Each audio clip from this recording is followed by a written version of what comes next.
Bismillahirrahmanirrahim. Assalamualaikum warahmatullahi wabarakatuh.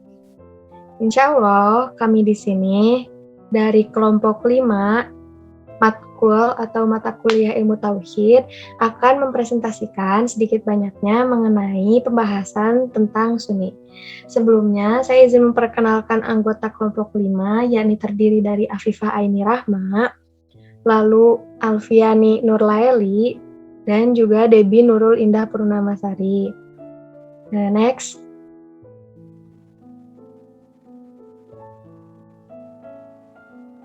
Nah, pada kali ini pembahasan yang akan kita bahas dalam materi Sunni ini yakni pertama mengenai pengertian Sunni. Jadi apa sih Sunni itu? Lalu yang kedua sejarah dari Sunni. Yang ketiga definisi dari Sunni itu sendiri. Yang keempat sejarah perkembangan Sunni. Yang kelima perkembangan Ahlu Sunnah. Yang keenam perdebatan Sunni dan Syiah. Dan yang ketujuh Sunni alternatif. Next. Pada pembahasan pertama, yakni definisi Sunni itu sendiri, mari kita lihat dalam slide pertama ini, Sunni merupakan istilah singkat para kelompok pengikut Nabi Muhammad SAW, juga para sahabatnya. Nah, Sunni juga bisa disebut dengan Ahlus Sunnah wal Jamaah, di mana Ahlus Sunnah wal Jamaah ini, mereka menganut itikad, di mana itikad ini adalah itikad yang dianut oleh Nabi dan para sahabat sebelumnya. Selain itu, Sunni pula memiliki definisi yang pertama dari kata ahlu. Sunnah kita ambil ahlu. Ahlu itu merupakan pengikut atau keluarga. Dan dari kata yang kedua yakni as-sunnah yang memiliki arti torikoh walau goiro mardiyah. Nah, torikoh walau goiro mardiyah ini adalah jalan atau cara walaupun tidak diridhoi, seperti itu. Yang ketiga yakni dari kata al-jamaah, di mana al-jamaah ini memiliki arti yakni pengumpulan sesuatu dengan mendekatkan sebagian lain atau pengumpulan yang bercerai-berai. Jadi jamaah itu adalah merupakan suatu kumpulan di mana kumpulan ini mengumpulkan sesuatu yang bercerai-berai sebelumnya, seperti itu. Next. Nah, setelah kita mengetahui definisi Sunni, kurang lebihnya dapat kita sebut dengan Ahlus Sunnah wal Jamaah, mari kita beranjak kepada slide yang kedua, yakni mengenai sejarah Sunni, di mana awal mulanya Sunni ini terjadi ketika terjadinya perang antara saudara yang kian memanas, di mana perselisihan pada kesempatan Khalifah pertama, yakni ketika awal Nabi Muhammad SAW wafat, Nabi Muhammad SAW digantikan oleh khilafah pertama yakni Abu Bakar As-Siddiq. Nah, sebelum penunjukan Abu Bakar sebagai pengganti daripada Rasulullah SAW, terjadilah kesalahpahaman antara Muhajirin dan Ansor, di mana mereka saling berargumen mengenai siapa pengganti Nabi SAW ketika beliau telah wafat, seperti itu. Nah, lalu sebelum terjadinya perpecahan di antara semuanya, maka masing-masing pun mengajukan kandidat sebagai pengganti Rasulullah SAW. Lalu terpilihlah Abu Bakar sebagai khalifah pertama. Nah, tetapi masalah tidak berhenti sampai di sini, teman-teman. Masalah masih terus berkelanjutan hingga pada fase terbesarnya ketika fitnah mulai berkobar, yakni pada zaman Utsman bin Affan dan terus berlanjut hingga masa Khalifah Ali bin Abi Thalib, seperti itu. Nah, berlanjutlah kita semua kepada tahun Jamaah, di mana pada tahun Jamaah ini kaum Khawarij hendak mengambil kekuasaan yang hari itu sedang dipegang oleh Ali dan Muawiyah. Tapi sangat disayangkan ketika kaum Khawarij ini hendak mengambil apa yang sedang ada di tangan Ali dan Muawiyah, mereka begitu banyaknya merencanakan bagaimana caranya kekuasaan ini dapat jatuh ke tangan mereka, lain sebagainya. Nah, salah satu cara yang mereka pakai adalah dengan membunuh Ali dan Muawiyah. Namun sayang, ketika hendak membunuh Muawiyah, Muawiyah mendapatkan begitu banyak perlindungan sehingga Muawiyah pun terbebas daripada serangan kaum Khawarij ini. Nah, selanjutnya Ali justru terbunuh oleh Ibnu Muljam. Lalu setelah itu, ketika Muawiyah dapat melepaskan dirinya daripada serangan kaum Khawarij ini, Muawiyah pula berhasil mengkonsolidasi kaum muslimin pada saat itu. Tetapi mengkonsolidasi kaum muslimin ini secara pragmatif dan realistis, di mana orang-orang menjadi mendukung kekuatan Muawiyah, tetapi secara de facto seperti itu. Nah, pada tahun 41 Hijriah ini disebutlah bahwasannya tahun ini disebut sebagai tahun persatuan al-Jamaah, sehingga sejarah Islam masih terus berlanjut hingga saat ini. Next. Nah, untuk pembahasan yang selanjutnya, saya persilakan kepada Debbie Nurul Indah untuk melanjutkan pembahasan kali ini. Terima kasih kepada Devina. Selanjutnya, saya akan membahas tentang perkembangan Ahlus Sunnah wal Jamaah. Ahlus Sunnah wal Jamaah dalam sejarahnya telah mengalami perkembangan yang cukup pesat, baik dalam metode pembahasan maupun pengikutnya. Perkembangan itu meliputi yang pertama, perluasan arti. Sebutan Ahlus Sunnah wal Jamaah tidak hanya terbatas dalam masalah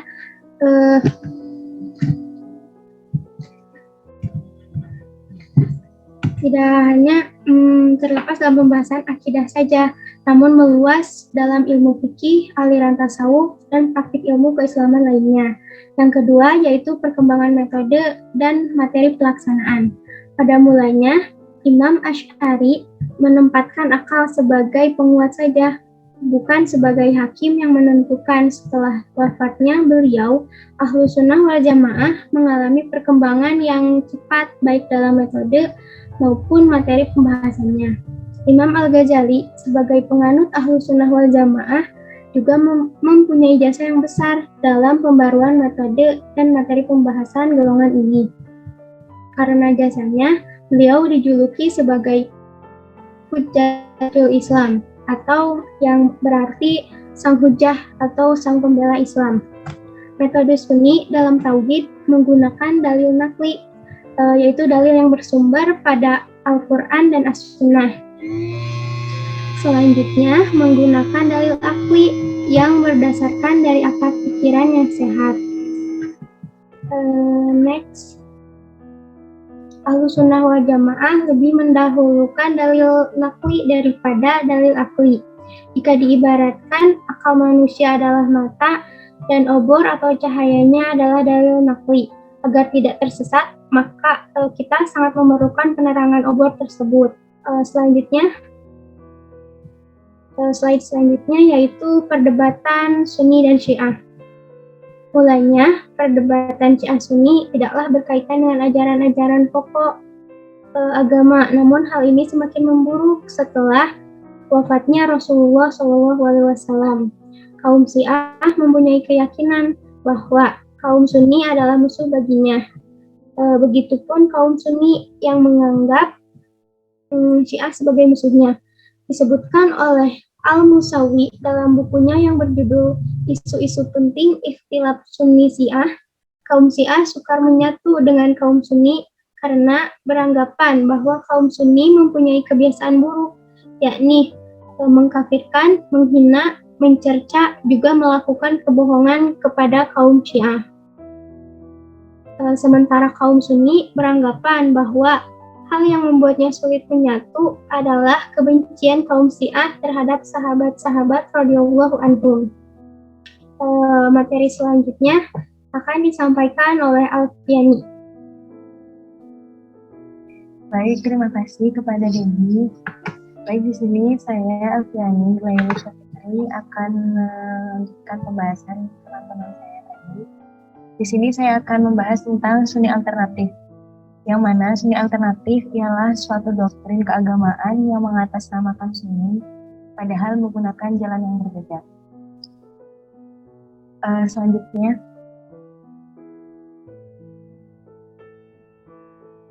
dinamika pergerakan Sunni alternatif. Yang pertama, terbentuk di salah satu kota di Indonesia, terbentuknya di suatu yayasan, yakni Yayasan Tauhid Indonesia. Yatain selalu mengadakan pengajian rutin, yang mana pengajian tersebut dikemas dengan berbeda dari pengajian yang lainnya. Maksudnya berbeda di sini itu, pengajiannya itu direkam. Jadi setelah rekaman, itu akan ada kaset yang dibagikan kepada para jamaahnya. Aliran ini tetap menggunakan Al-Quran dan hadis sebagai sumber, tetapi dengan cara penafsiran yang berbeda. Nah, yang dimaksud menyimpang di sini itu karena cara penafsiran hadis dan Al-Qurannya itu sedikit berbeda dengan Sunni pada biasanya. Di sini, Sunni alternatif lebih mengedepankan logika. Jadi, kadang mereka, untuk contohnya, biasanya, untuk contohnya sendiri, pemimpin Sunni mengawali pengajian itu dengan selalu menyindir umat Islam yang lambat terhadap respon perkembangan teknologi. Beliau juga menyesalkan mengapa umat Islam masih saja mengikuti ajaran para imam kuno seperti Imam Al-Bukhari dan para imam lainnya, padahal kehidupan mereka jauh setelah Nabi meninggal. Nah, ini yang tidak dibenarkan. Yang keempat, aliran ini menafsirkan Al-Quran dan hadis dengan lebih mengedepankan logika, seperti yang tadi saya sudah contohkan. Slide selanjutnya.